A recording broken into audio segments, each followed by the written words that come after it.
예, 오늘 요한복음 12번째 시간, 요한복음 3장 9절에서 15절까지 본문으로 인자가 들려야 하리라 라는 제목으로 같이 말씀 나누겠습니다. 오늘 본문 앞에서 예수님께서는 새로운 창조를 위해 이 땅에 오셨고, 그리고 예수님이 바로 새로운 성전이 되신다라는 사실을 성전 정화 작업을 통해서 보여주셨습니다. 그리고 그 예수님이 새로운 성전 되시는 그 성전 안에서 하나님과 함께 교제하며 하나님과 함께 거주할 그런 하나님의 새로운 백성들은 누구인가라고 하는 것을 3장 오늘 그 본문 전에서 니고데모와의 대화를 통해서 이야기하고 있습니다. 예수 그리스도 새로운 성전 안에서 하나님의 백성이 될 자들은 더 이상 육신적인 아브라함의 혈통이 아니라 위로부터 태어난 자, 즉 물과 성령으로 태어난 자라고 예수님께서 밝히시고 있습니다. 물과 성령으로 태어난다는 것은 지난번에 찾아봤지만 구약의 에스겔서 36장 25절에서 27절을 근거로 하신 말씀이라고 그랬죠. 맑은 물을 너희에게 뿌려서 너희로 정결하게 하되 곧 너희 모든 더러운 것에서와 모든 우상 숭배에서 너희를 정결하게 할 것이며, 물이라고 하는 것은 모든 죄와 우상 숭배로부터 정결하게 하는 것, 그게 물로 거듭나는 거죠. 또 새 영을 너희 속에 두고 새 마음을 너희에게 주되 너희 육신에서 굳은 마음을 제거하고 부드러운 마음을 줄 것이며, 또 내 영을 너희 속에 두어 너희로 내 율례를 행하게 하리니 너희가 내 규례를 지켜 행할지라. 물과 성령이라고 했는데, 성령으로 거듭나는 일은 새 영, 하나님의 영, 성령을 그들 속에 두셔서 그들의 육신의 굳은 마음을 제하여 버리고 부드러운 마음, 새 마음을 주셔서 주의 말씀을 온전히 순종하고 행하는 자들로 만드시겠다. 물과 성령으로 난다, 위에서부터 태어난다 라고 하는 말은 이 하나님의 종말적인 언약을 근거로 한 이야기다 라고 말씀드렸습니다. 그리고 그 물로 정결하게 하고 그 성령으로 그들에게 새 마음을 주는 것은 그들 자신이 뭔가를 행하는 것이 아니고 내가 그 일을 행하겠다라고 분명히 약속을 하셨죠. 주체는 내가 너희들에게 물을 뿌려서 정결하게 하겠고, 내가 너희에게 내 영을 너희 속에 주고 내가 너희의 마음에 새 마음을 주고, 그러니까 주체는 그 위로부터 태어난다. 주체는 육정으로나 사람의 뜻이나 사람의 힘으로 되는 것이 아니고 하나님이 해주셔야 한다라는 주체를 분명하게 밝혔습니다. 니고데모는 여지껏 지도자로서 어떻게 해야 하나님의 나라를 볼 수 있고 어떻게 해야 하나님 나라에 들어갈 수 있는지를 아마 여러 가지 이야기를 했을 겁니다. 바리새인이었기 때문에 그가 이야기했던 것들을 충분히 상상해 볼 수가 있겠죠. 우리는 하나님의 계명에 순종해야 된다, 이런 이야기를 했겠죠. 그래야 하나님 나라를 볼 수 있다. 하나님께 헌신해야 된다. 하나님의 뜻에 기꺼이 순종해야만 한다. 그러면 우리가 하나님 나라에 들어갈 수 있다. 이렇게 이야기를 했겠죠. 그런데 예수님은 내가 계명을 행하고 내가 열심히 순종하려고 노력하고 그것이 하나님의 나라 들어갈 수 있는 조건이 아니고 위로부터 태어나야 된다라는, 사실 니고데모로서는 단 한 번도 생각하지 못했던 그런 절대적인 하나님 나라에 들어갈 조건을 듣게 된 것입니다. 그리고 그 이야기는 그냥 내가 좀 열심히 지켜야지 그걸로 되는 게 아니고 새 마음을, 성령으로 새 마음을 주고 하나님의 말씀을 온전히 기쁨으로 순종할 수밖에 없는 그 상태로 만들어져야만 들어갈 수 있다라고 이야기를 하는 거죠. 예수님께서는 그 절대적이라고 이야기합니다. 누구든지 위로부터 나지 아니하면 하나님 나라를 볼 수 없느니라. 유일한 조건이라는 거죠. 위로부터 나야지만 하나님 나라를 들어갈 수 있다. 여기까지가 지난 3장 전반의 이야기였습니다. 이 이야기를 듣고 난 후에 니고데모의 반응이 오늘 3장 9절에서 나오는데요. 어찌 그러한 일이 일어날 수 있겠습니까? 어찌 그러한 일이 있을 수 있겠습니까? 라고 니고데모가 이야기를 합니다. 어떻게 그러한 일이 일어날 수 있겠습니까? 가능하겠습니까? 라고 액면적으로 물어보는 것인데, 니고데모의 이러한 반응은 사실은 어떻게 하면 그게 일어날 수 있죠? 이렇게 물어보는 게 아니고요. 회의적인 그런 감정을 담아서 이야기하는 거예요.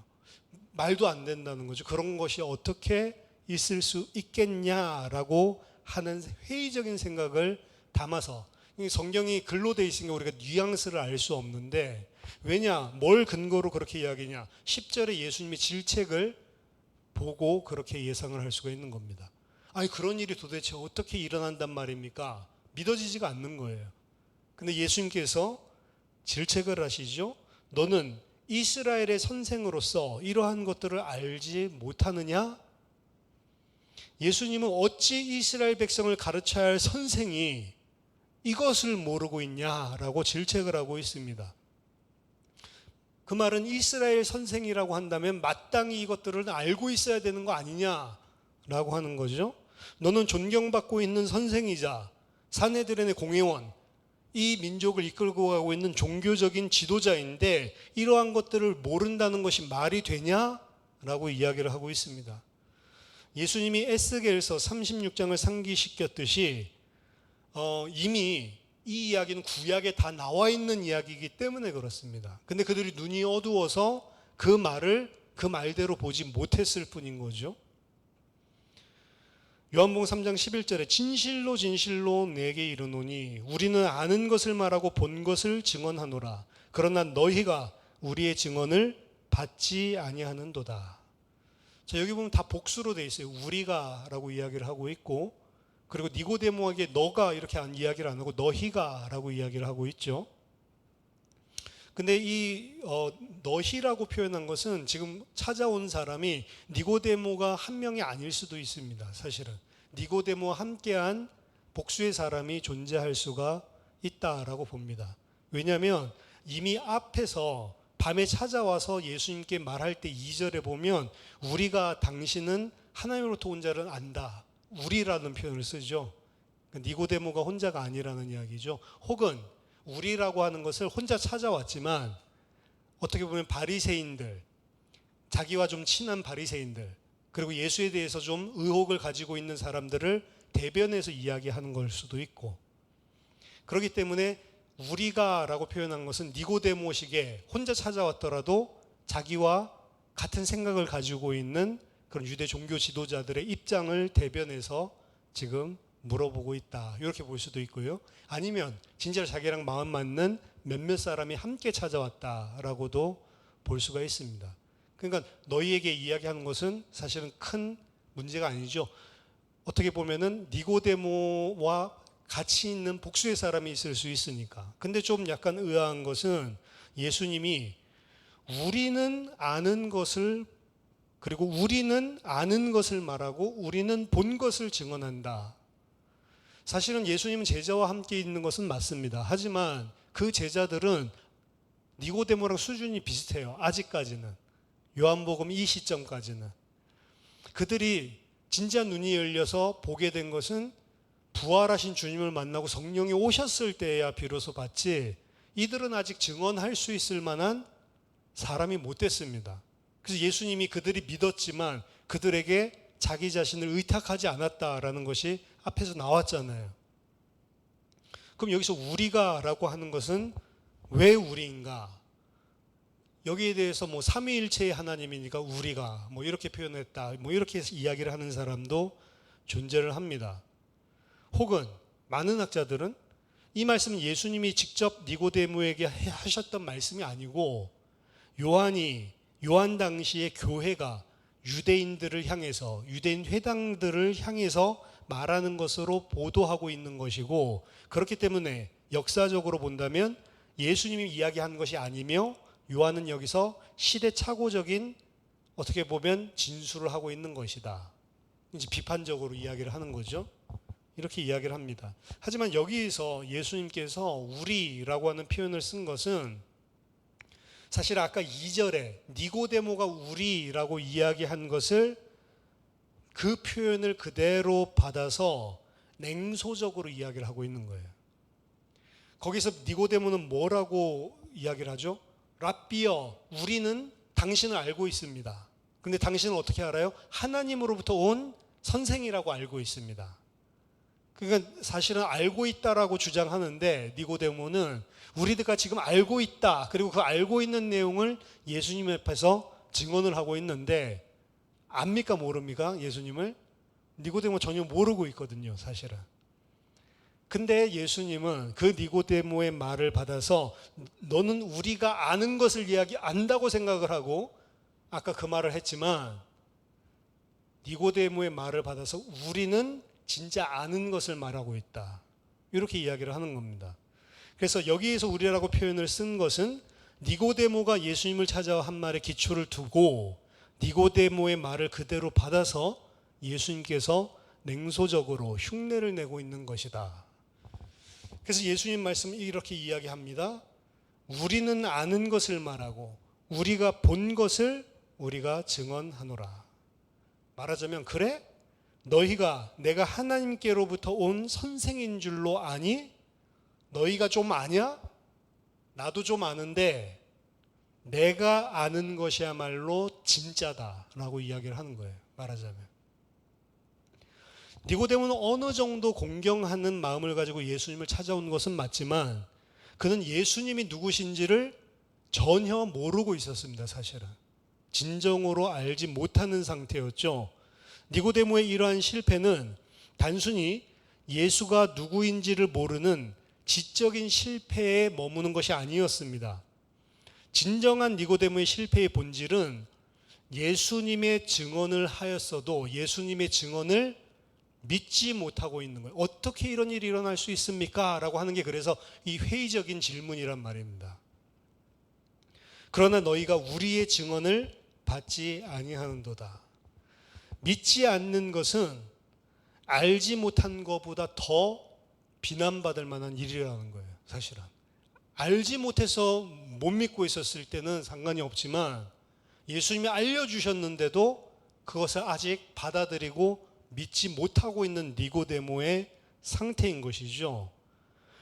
그는 예수가 누구인지에 대한 근본적인 부적절한 인식을 가지고 있기 때문에 어찌 그런 일이 일어날 수 있겠습니까? 라고 지금 이야기를 하고 있는 상태라는 거죠. 내가 땅의 일을 말하여도 너희가 믿지 아니하거든 하물며 하늘의 일을 말하면 어떻게 믿겠느냐.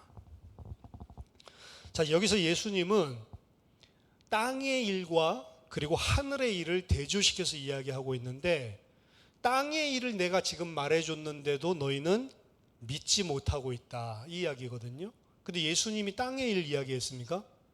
예수님 위에서부터 나는 이 이야기를 했죠. 그럼 그 위의 일이 아닌가? 위의 일이지만 그것은 이 땅에서 일어나는 일이기 때문에 지금 땅의 일이라고 이야기하는 거예요. 여기서 이야기하는 땅의 일은 육신적인 것, 하늘의 일은 영적인 것 이렇게 이야기하는 게 아니고 이 땅의 일은 앞에서 이야기한 물과 성령으로 위로부터 나게 해주는 하나님의 그 역사가 일어나야만 하나님 나라를 볼 수 있다. 그 일을 이야기하는 거예요. 근데 그걸 지금 믿지 못하고 있거든요. 어찌 그런 일이 일어날 수 있겠습니까? 그러니까 예수님이 이야기합니다. 내가 지금 땅에서 일어날 일을 이야기해도 너희들이 믿지를 못하는데 하늘에서 일어나는 일을 이야기하면 어떻게 믿겠느냐라고 이야기하는 거죠. 사실은 예수님은 이 땅에서 사역하시면서 땅에서 일어날 일들만 사실은 이야기를 한 겁니다. 진짜 위에서 일어날 일들이라고 하는 것은 어떻게 보면 종말 때 일어날 일이죠.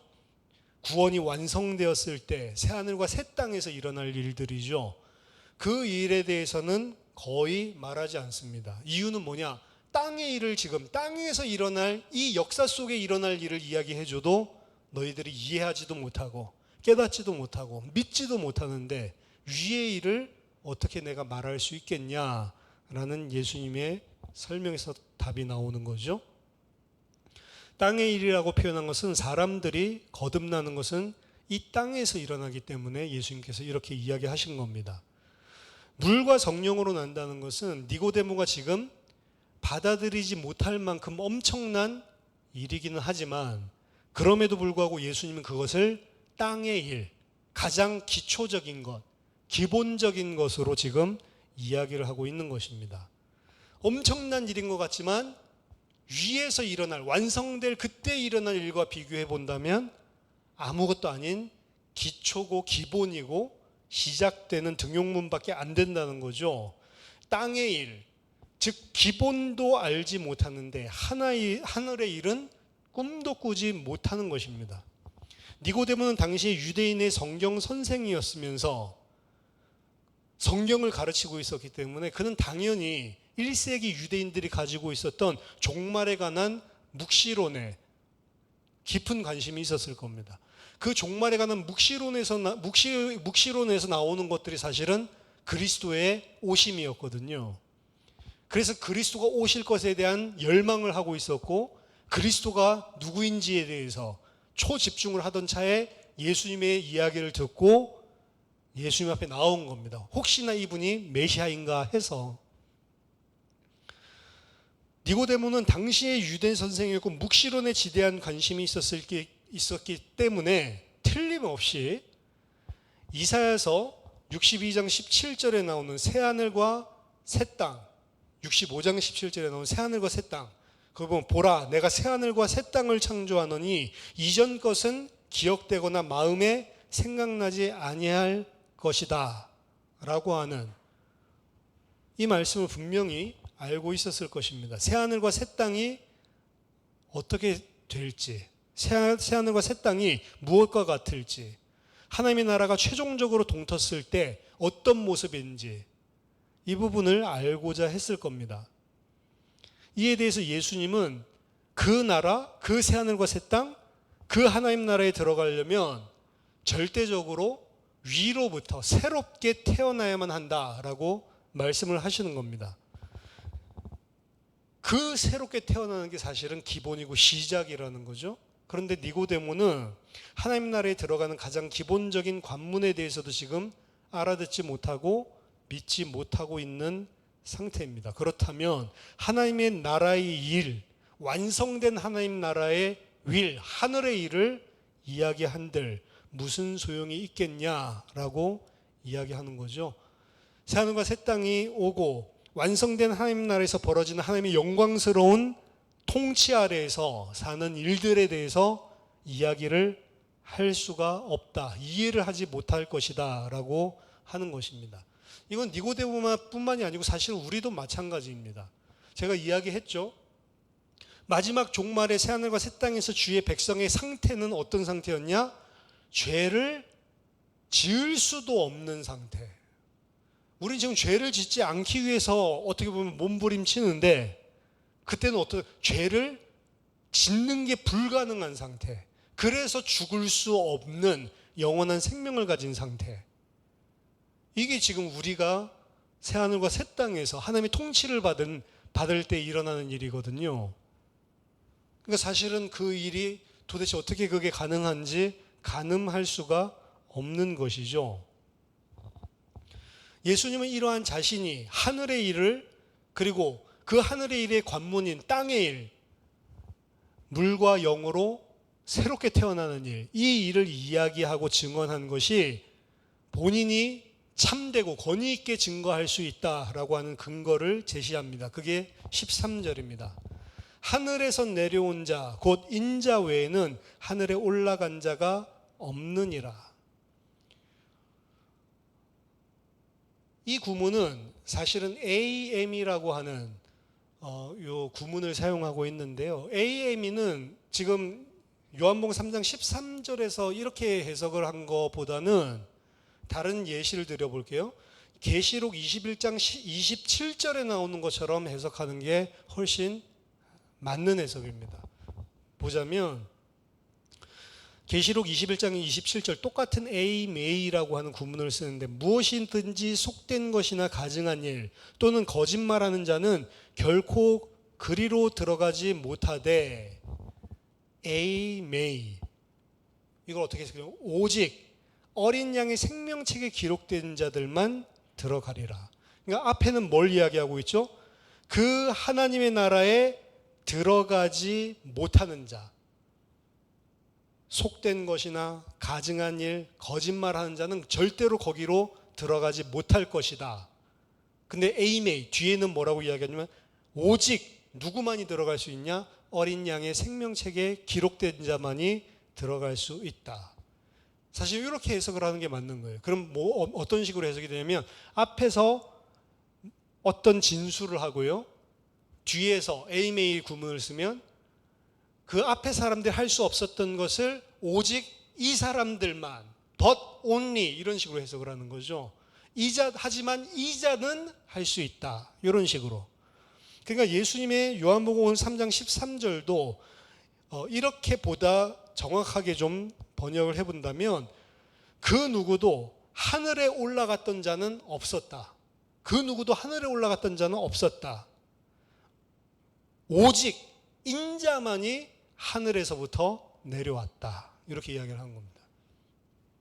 즉 당시 유대교에서는 어떤 사상이 있었냐면 우리가 하늘에 올라간다면 하나님의 도와 계획들에 대한 이 땅에서는 얻지 못할 특별한 통찰력을 얻을 수 있다는 거예요. 근데 하늘에 어떻게 올라가요? 죽어야지만 올라가잖아요.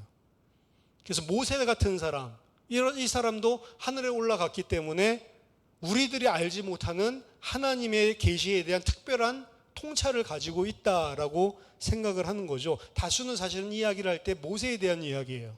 근데 그것은 누구만이 가질 수 있는 통찰이냐? 하늘에 올라간 자만. 근데 지금 그 하늘에 올라간 모세는 하늘에 있기 때문에 이 땅에 와서 자신이 깨달은 것들을 이야기해 줄 수는 없잖아요. 모세 같은 경우는. 그러니까 지금 너희들이 여러 사람들이 이야기한 걸 듣지만 전부 다 누구의 이야기예요? 땅에서 한 이야기들만 듣고 있다는 거예요. 왜? 지금까지 그 누구도 하늘에 올라갔던 자는 없기 때문에. 그렇죠? 모세가 이야기를 해준 것도 이 땅에 있을 때 이야기해 준 거지 하늘에 올라가서 이제 완전한 계시를 알고 나서 이야기해 준 거는 아니잖아요. 하지만 그 하늘에 있는 것을 참되게 증언해 줄 수 있는 사람이 단 한 사람 있다는 거죠. 그게 누구냐?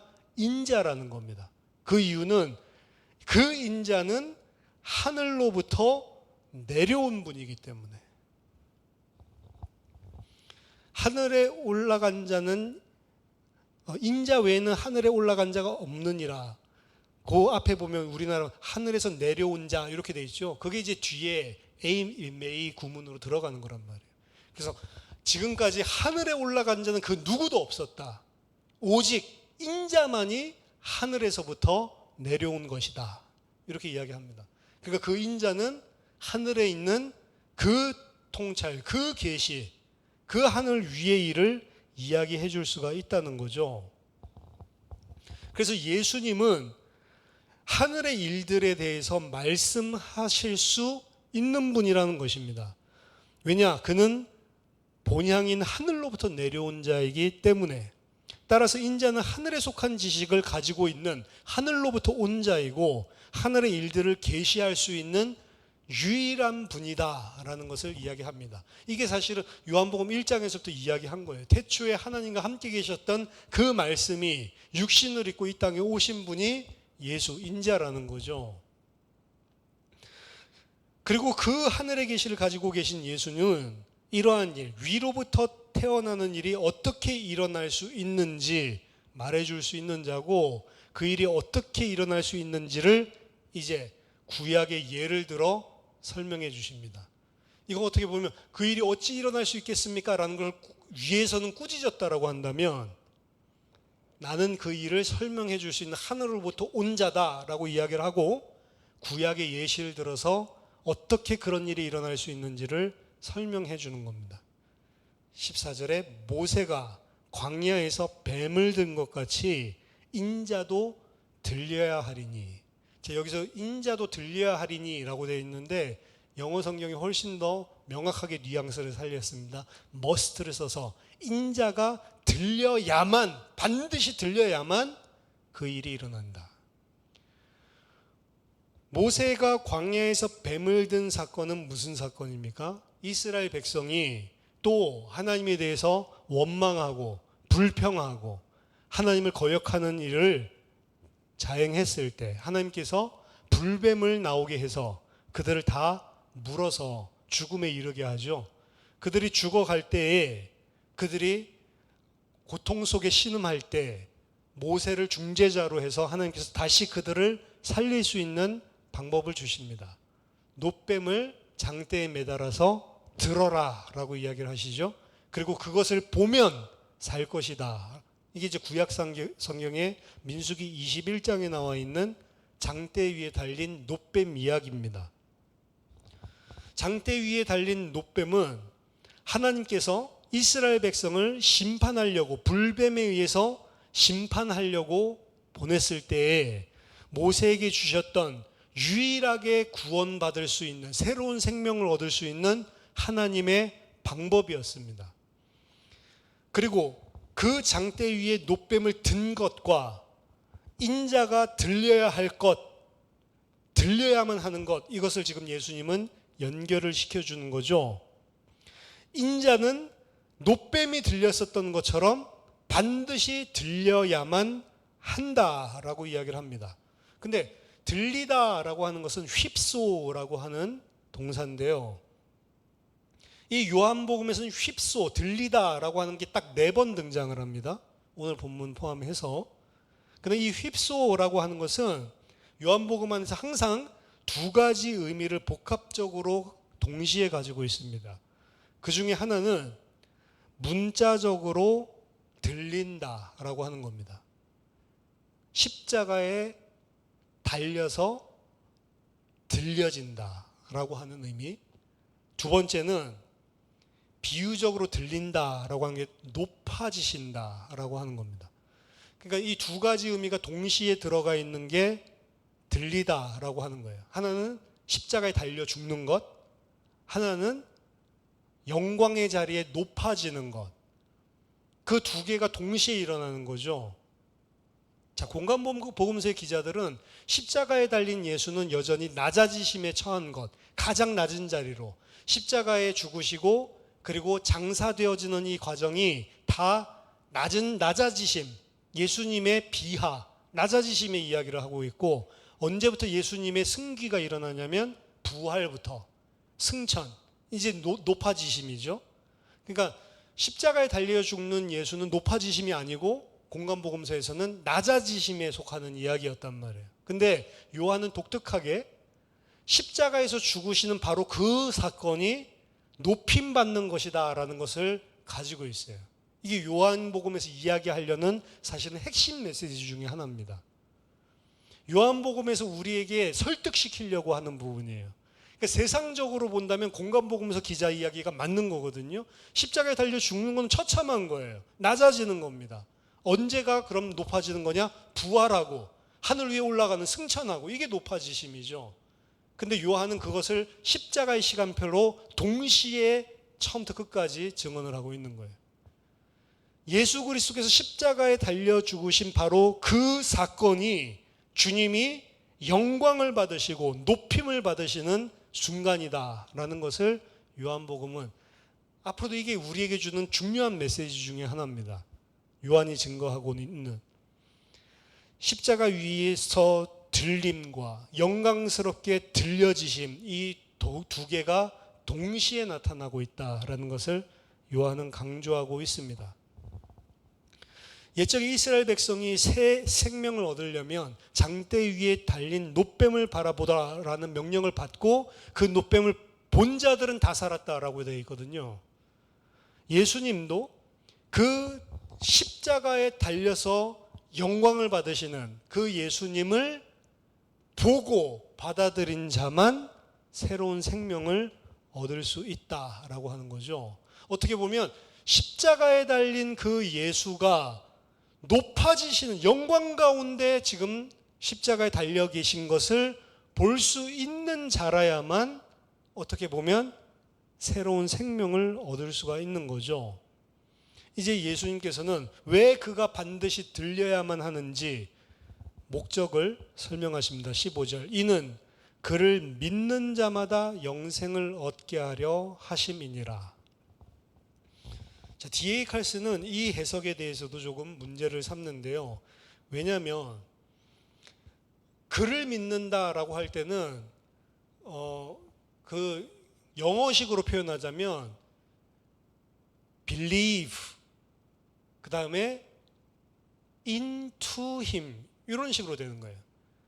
그러니까 believe, 피스튜오라고 하는 걸 쓰겠죠. 믿는다. 근데 그를 믿는다 그러면 into, 안으로, 요 소리죠. eis auto, 이런 식으로.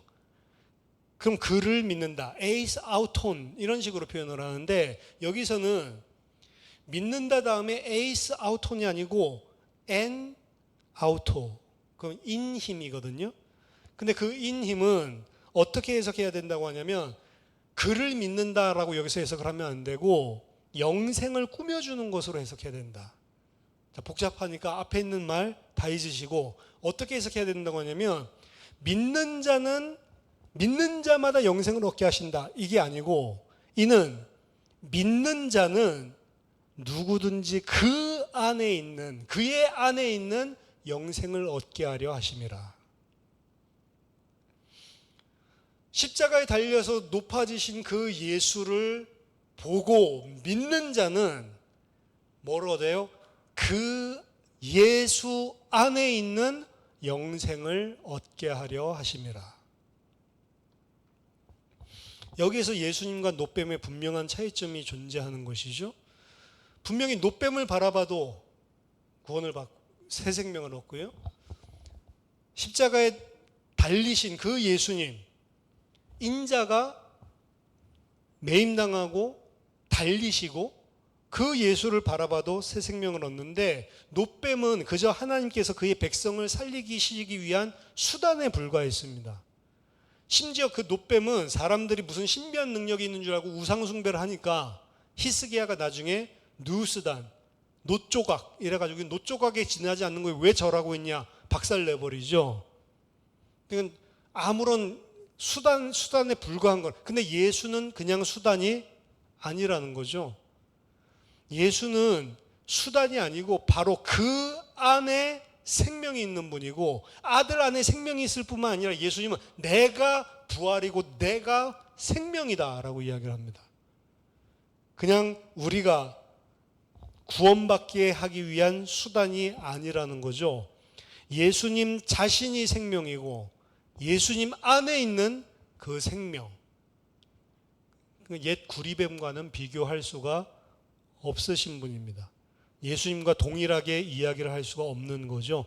아버지는 아들 안에 있는 생명을 주어서, 아들에게 그 생명을 주어서 그 속에 있게 하셨고, 그리고 예수 그리스도 자신이 부활이고 생명이고, 그를 믿는 자는 그의 안에 있는 생명을 함께 공유하게 되는 거죠. 요한복음 1장 4절에서부터 이야기합니다. 그 안에 생명이 있었으니 이 생명은 사람들의 빛이라. 그를 믿는 자는 그 안에 있는 생명, 영원한 생명을 얻는다. 영생은 죽고 난 이후에 그래서 얻는 게 아니고요, 예수를 믿는 그 순간 우리가 취하는 것이 영원한 생명이라는 것입니다.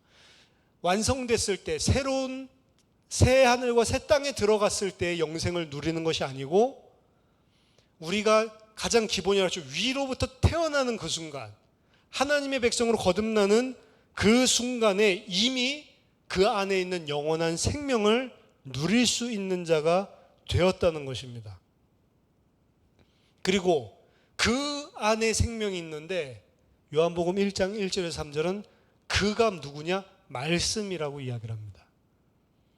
그래서 생명은 어디 안에 있냐? 말씀 안에 있는데 그 말씀의 실체가 예수님이다 라고 요한복음 1장에서 이야기를 하죠. 그럼 우리도 그럼 이 땅에서 어떻게 그 영원한 생명을 그럼 맛보고 누릴 수가 있냐? 말씀이 없이는 불가능한 거예요. 그래서 오늘 본문이 짧지만 사실은 여러 가지 생각을 하게 만들어주는 본문입니다. 몇 가지 정리를 해보면, 먼저 첫째로 광야에서 불뱀에게 물려 죽은 이스라엘 백성들을 생각해 볼 필요가 있습니다. 그들이 왜 죽었습니까? 그들의 특징은 시시때때로 계속해서 원망하고 불평하는 거였어요. 그게 이스라엘 백성들, 광야에서 불뱀에게 물려 죽은 사람들의 특징이었습니다. 그들은 매일마다 함께하는 구름 기둥을 보고, 그 구름 기둥이 장막 위에 있다가 성막 위에 있다가 또 진행시키려면 뜨고, 이걸 늘 매일마다 목격하고 있는 자들이에요. 밤만 되면은 불기둥이 그들과 함께 있는 것들을 봤던 자들입니다. 매일마다 만나가 떨어져요. 하나님이 함께 하시는 것들을 매일 보고, 매일마다 기적적으로 만나를 베푸신 것들을 보고 있는데도, 구름 기둥 보면서 불기둥 보면서도 염려하고 걱정하고 불안하고, 그래서 원망하는 겁니다. 그 이스라엘 사람들만 그런 게 아니고 이게 죄인들의 속성이란 말이에요. 함께 하시는 하나님을 인정하지 못하는 것입니다. 그거를 민수기 14장에서 하나님을 멸시하는 거라고 이야기를 했잖아요. 함께 하시는 하나님을 보면서도 늘 염려, 걱정, 그렇기 때문에 불평, 원망, 이런 것들이 늘 튀어나왔던 사람들. 광야에 있었던 이스라엘 백성들만이 아니고 우리들도 사실은 똑같은 거예요. 근데 진짜 믿고 진짜 본 자들, 그 사람들은 뭐가 나옵니까? 감사가 나오는 거예요. 우리의 영적인 상태를 체크할 수 있는 가장 기준입니다. 걱정, 염려, 불안, 혹은 원망, 불평, 이게 나오고 있으면 병들어 있는 거예요. 감사가 나오는 것입니다. 진짜로 우리가 영적으로 건강한 상태면 감사할 수 없는 상황에서도 감사하는 거예요. 그러한 사람을 보고 믿음의 사람이라고 이야기하고, 그러한 사람들을 하나님이 함께하는 것들을 계속해서 경험하게 되는 겁니다. 사실 하나님이 악한 분이 아니라고 이야기를 했죠. 하나님이 우리 골려먹기 위한 분이 아닙니다. 하나님은 우리가 그 하나님을 인정하고 신뢰해 주기를 바라는 거예요, 사실은. 그리고 우리가 인정하고 신뢰할 때에 그 하나님은 그것이 맞다라고 하는 것들을 분명히 이 땅에서도 주신단 말이에요, 계속해서. 그걸 갖다가 목적 삼아가지고, 그 결과를 목적 삼아가지고 우상숭배하면 안 되지만, 제가 늘 이야기하잖아요. 예를 들어서 먼저 그의 나라와 그의 의를 구하라. 그러면 이 모든 것을 더하여 주실 것이다 라고 하는 거, 더하여 주실 것을 갖다가 바라고 하면 안 된다라고 이야기를 하고, 더 안 주시더라도, 죽어버리더라도 그 하나님 신뢰해야 된다라고 이야기하잖아요. 제가 이런 식으로 계속 이야기하는 이유는 그동안 한국교회에서 너무 그것들을 바라고 마치 그게 증거인 양 기복주의 신앙적으로 이야기를 했기 때문에 제가 그 말을 안 하는 것이지, 하나님이 진짜로 자기를 신뢰하는 자들을 육신적으로도 보살펴 준다니까요. 광야에서 40년 동안 다니는 동안 먹지 못해서 죽은 자가 하나도 없었습니다. 너희들의 신발이 한 번도 부르튼 적이 없고 너희들의 의복이 헤어진 적이 단 한 번도 없었다라고 이야기를 합니다.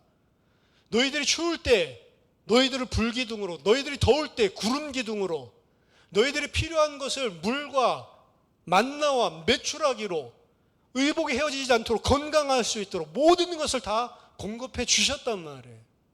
그런데 그 공급을 받으면서도 이들은 뭐 했다고요? 불평, 원망했다고요.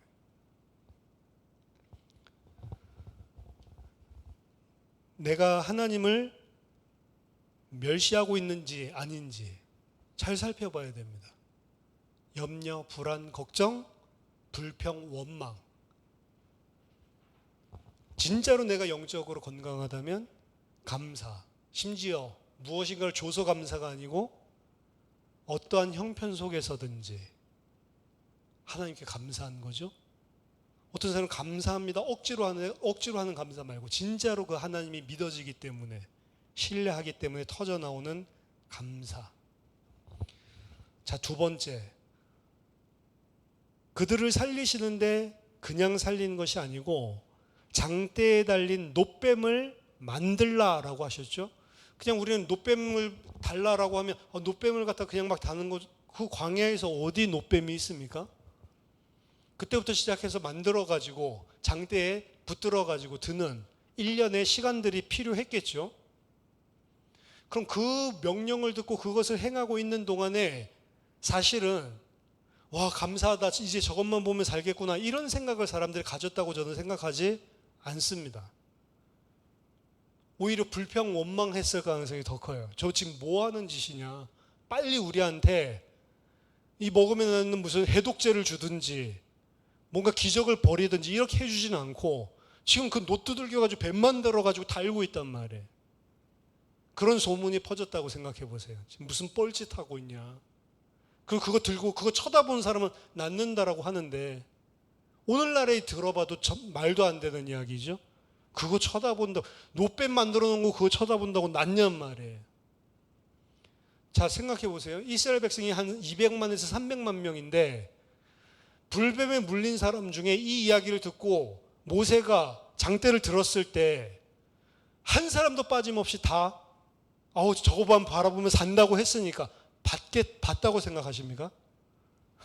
안 본 사람 없을까요? 저 안 본 사람 엄청 많았을 거라고 생각해요. 아예 텐트 밖으로 나오지도 않았을까? 아파 죽겠으니까. 보려면 텐트 밖으로 나와야지 볼 수 있잖아요. 불뱀 물린 사람이. 그거 본다고 나가는 사람 쳐다보고 미친놈들 생각했을 것 같아. 하나님은 유일한 방법을 주셨는데, 살 수 있는 유일한 살 수 있는 방법을 말씀으로 주신 거잖아요. 근데 그 하나님의 말씀, 하나님의 방법 무시한 사람들 없었을까요? 저는 많았을 거라고 생각을 합니다. 본문에서는 앞에서 불뱀에 물려 죽은 이야기밖에 안 나와요. 뒤에는 그냥 바라본 자는 다 살았다, 이렇게만 나옵니다. 하지만 다 바라봤을까? 누구든지 예수를 믿기만 하면 생명을 준다라는 길을 주셨잖아요. 그럼 다 믿습니까? 다 그 예수를 바라봅니까? 오늘날이랑 별반 다를 게 없을 것 같아요. 안 바라봅니다, 사람들은. 이스라엘 백성 중에 그 놋뱀을 본 자는 살았지만 보지 않은 자도 많이 있었을 것이다. 하나님이 주신 유일한 길이시고 그 방법이었는데, 이와 같이 오늘날에도 하나님이 주시는 방법, 근데 그 방법을 뭘로 주세요? 말씀으로 주신 거란 말이죠. 근데 그 말씀이 나를 살린다라고 생각을 못하는 겁니다. 이거는 여러분 구원에 대해서 생각을 하니까 예수 믿어서 구원받고 안 받고 이것만 생각을 하시는데요. 하나님의 백성이 이 땅을 살아가는 방식에 있어서도 마찬가지란 말이에요. 하나님의 말씀을 소홀히 여기는 겁니다. 제가 이야기했죠? 주일날 이스라엘 백성들이 어떻게 하나님의 말씀을 대했는지, 하나님이 살아계신과 하나님의 영광이 온 세상에 나타날 것을 가리켜서 맹세를 하면서 준 말씀도 경홀하게 여겨요. 별 가치 없는 것으로. 하나님 그렇게 말씀하셨는데 그래도 우리가 밤새도록 애곡하고 그래도 우리가 죄를 지었다고 고백했으니까 그러니까 하나님이 함께 하겠지, 이렇게 생각하는 겁니다. 그렇죠? 그게 사실은 하나님의 말씀을 경홀히 여기고 하나님을 멸시하는 행위인데, 그럼 이스라엘 백성만 그러냔 말이에요. 아무것도 염려하지 말고, 이런 말씀 들어도 우리는 염려하잖아요. 너희 구할 것을 감사함으로 하나님께 아뢰라. 감사함으로 아뢰면 줍니까? 하나님 감사함으로 아뢰고 있는 그 사람에게 가장 먼저 뭘 주시냐면, 그리하면 모든 사람의 지각, 이해를 뛰어넘는 초월한 그리스도 예수의 평강, 하나님이 주시는 평강이 너희 마음과 생각을 지켜주실 것이다. 너희 감사함으로 너희 구할 것을 하나님께 아뢰면 그거 준다라고 하면 우리는 더 속이 편한데, 그걸 주는 게 아니라 세상 사람들이 이해할 수 없는 초월하는 하나님의 평강이 너희 마음과 생각을 그때에 지켜주실 것이다. 그거 염려하지 말라라고 이야기를 하잖아요. 우리도 어떻게 보면은 이때 당시에 태어났다면 그 노뱀 쳐다보러 장막 밖을 안 나갔을 가능성이 있는 겁니다. 왜? 우리들 말씀을 들어도 그 말씀을 경홀히 여기니까. 세 번째, 그 안에 생명이 있다라고 이야기를 했죠. 그리고 그는 말씀이라고 이야기했습니다. 말씀 안에 생명이 있는 것입니다. 그래서 죽어서 천국 가는 것이 아니고 지금 말씀 속에서 영원한 생명을 누리는 것입니다. 성경에서 이야기하는 생명은 뭐라고 이야기했죠? 하나님이 창조주시고 내가 그의 아들이요 만물을 통치하는 왕으로 그의 다스림을 받고 순종하는 것. 그러니까 더 이상 만물을 통치하기 때문에 만물을 쫓아가는 자가 아니죠. 만물은 다스리는 대상이 되는 거죠. 나는 누구예요? 그 만물을 지으신 창조주의 아들이고 그 만물을 통치하는 왕입니다. 그 자가 그 아버지를 창조주로 나에게 이런 은혜를 베풀어 주신 사랑의 아버지로 알고 그분께 순종하는 것, 이걸 보고 생명이라고 이야기합니다. 그 상태가 아예 깨질 수도 없는 상태로 들어가는 게 새하늘과 새 땅에서 일어나는 하늘의 일이고, 근데 그것이 새하늘과 새 땅 들어갔을 때 일어나는 것이 아니라 지금 누구 속에서요? 그 말씀 안에 있는 영생을 누릴 수 있는 자들이 있다는 겁니다. 누가요? 그 말씀을 생명으로 붙들고 그 말씀 속에서 하나님의 통치를 받는 하나님의 나라를 볼 자들이 지금 있다는 겁니다. 우리가 하나님께 순종하고 하나님 앞에 무릎 꿇고 그 하나님을 영광스럽게 하는 그 속에서 얻는 기쁨이 뭔지 맛을 봐야 되는 거예요. 심지어는 사람 관계에서도 그렇습니다. 군대에서도 그렇고 학교에서도 그렇고 사랑하는 사람 사이에서도 그런데 이 사람이 이야기하는 것들을 내가 이 사람이 원하는 것들을 다 해내고 오히려 이 사람이 이야기한 것보다 더 넘치도록 내가 해내면서 육신은 힘들 것인데 내가 사랑하는 사람이고 내가 존경하는 사람이기 때문에 그 사람을 위해서 하는 그 속에서 사실은 육신적으로는 왜 저렇게 힘들게 생고생해? 다른 사람이 봤을 땐 그러지만 이 사람한테는 나오는 기쁨이 있어요. 인간들 관계 사이에서도. 내가 너무 좋아하는 선생님이 있다. 그럼 그 선생님이 원하는 것들을 할 때에 그 선생님을 기쁘게 할 그 생각 때문에 어떻게 보면 힘들 것 같지만 막 기쁨으로 해내는 거예요. 남녀 관계에서도 뭐 그런 일들이 사랑하기 때문에 일어날 수도 있지만 꼭 굳이 남녀 관계 아니더라도 부모님을 예를 들어서 기쁘시게 하기 위해서 자식이 그렇게 할 수도 있는 것이고, 그러니까 내가 사랑하는 자 그 사람을 위해서 하는데 그런 노력이나 수고가 전혀 아까운 것으로 여겨지지 아니하는 거죠. 옛날에 뭐 장수들이 주군을 위해 가지고 완전히 견마지로를 하는데도 개나 말의 수고로움을 하는데도 내가 저 주군을 위해서라면 기쁨으로 하는 거죠. 옛날 사람들 그 소설이나 역사책 읽어보면 그런 이야기들이 많아요. 우리는 싫어하지만 풍신수길 이런 사람도, 그렇죠? 히데요시 이런 사람도 오다 노부나가 섬길 때 이럴 때 보면은 완전히 충성으로 섬겨요. 그 자기 주군이 자기를 알아봐주고 자기를 갖다 불러줬다는 거죠. 그래가지고 처음에 와가지고 뭐 큰일도 안 하는데 자기 주군 위에 가지고 그 추운 겨울에 오다 노부나가 신발을 항상 자기 몸속에다가 집어넣고 데워놓고 있었죠. 왜? 주군 나올 때 겨울에 발 시려울까 봐. 항상 주군 앞에서 전장터 나가면은 오다 노부나가 말 끌고 자기가 앞서서 뛰어가죠. 히데요시 같은 사람들. 소설이라서 그냥 그렇게 멋있게 썼는지는 몰라도 거기 딱 읽어보면 야, 저렇게 자기 주군을 사랑했구나. 다른 사람들은 막 오다 막 욕하고 이렇게 할 때도 자기는, 그러니까 이게 어떻게 보면은 세상 사람들이 알지 못하는 그 하나님을 알고 그 하나님의 사랑을 알고 그 하나님을 영화롭게 하고자 하는 열망을 가진 사람들이 나타나는 삶의 모습들입니다. 주의 이름을 영화롭게 하고 주의 이름을 섬기고 그러기 위해서 어떻게 보면 견마지로를 다 하는데도 전혀 힘들지 않고 오히려 기쁘고 감사함이 넘쳐나는 것이죠. 그 말씀 안에 영원한 생명을 지금 이 땅에서 누릴 수가 있다라고 하는 것입니다. 너는 이스라엘 선생인데도 불구하고 아직 그 기본을 알지 못하느냐? 근데 우리는 이러한 기본을 이미 지나치게 많이 알고 있어요. 말씀을 통해서. 그런데도 불구하고 아직 그렇지 못. 나중에 니고데모가 어떻게 변하는지는 두 차례 더 사건이 나옵니다.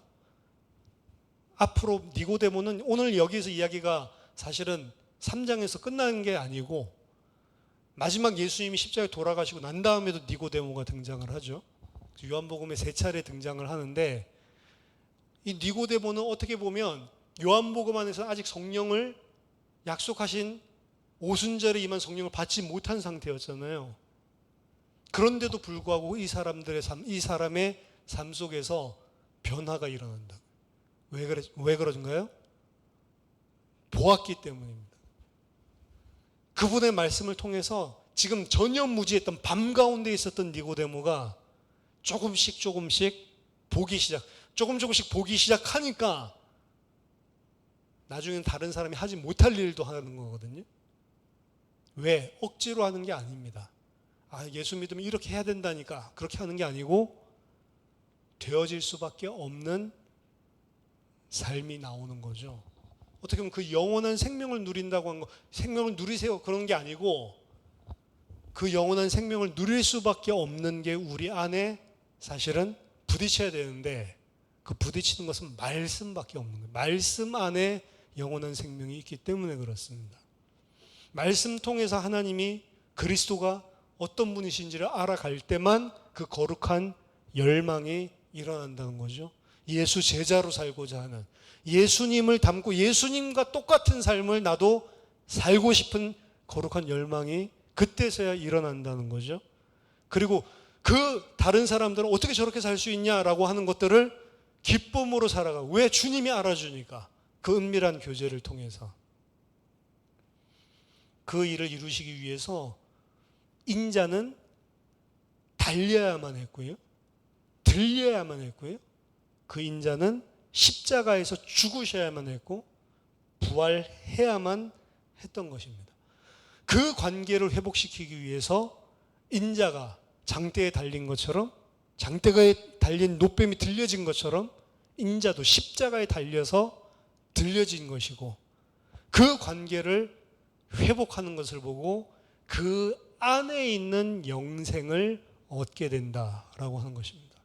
저와 여러분들이 그 영생을 얻은 자로 그치는 것이 아니고 그 영원한 생명을 맛보고 누리는 자로, 그 영원한 생명을 살아내는 자로 승리하게 되기를 예수 그리스도 이름으로 축원합니다.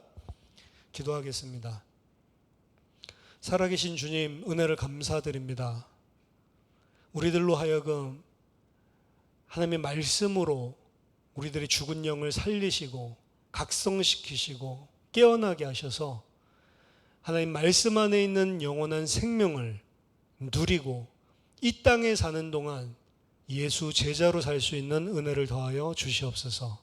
주의 이름을 영광스럽게 만들게 하기 위해서 우리의 모든 삶을 주님께 내어놓을 수 있는 참된 성도들 될 수 있도록, 그리스도인으로 살아갈 수 있도록 우리에게 은혜를 베풀어 주시옵소서. 예수 그리스도 이름으로 기도하옵나이다. 아멘.